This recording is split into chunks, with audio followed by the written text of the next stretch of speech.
সকালবেলা ঘুম থেকে ওঠার পর আমার মুখটা ঠিক এইরকমই হয়ে থাকে প্রত্যেকদিন সকালবেলা। গুড মর্নিং এভরিওয়ান, সবাই কেমন আছো? আশা করছি সবাই খুব ভালো আছো। আর আজকের দিনটা হচ্ছে মঙ্গলবার সকাল। তো কয়েকদিন থেকে রৌদ্রটা আর সেরকমভাবে নেই, যদিও একটু ভালোই লাগছে ওয়েদারটাকে, হালকা ঠান্ডা হালকা গরম এরকম টাইপের। তো আজকে সকালে এগুলো সব কেটে নিয়েছিলাম। আর আজকে যেহেতু মঙ্গলবার নিরামিষ, আর তো নিরামিষই আজকে একটা সবজি বানিয়েছিলাম।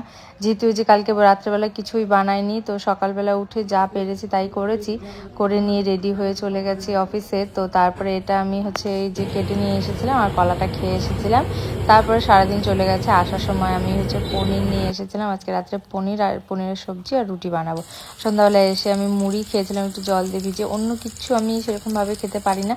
আর হচ্ছে সন্ধ্যাবেলার টাইমটা না এমন খিদে পায়, কিছু না খেলে হয় না কাজ থেকে আসার পরে। এবার কি খাবো, কিছু বানিয়েই খেতে হবে আমাকে খাওয়ার জন্য, মানে কোনো প্যাকেট জাতীয় জিনিস বা কিছু এগুলো কিচ্ছু খাই না আমি। তো সেই জন্য খুব প্রবলেম হয়ে যায় যে কী খাবো এটাই ভাবি। আজকে রাতে ডিনারে ছিল পনিরের সবজি আর রুটি, দুজনে এসে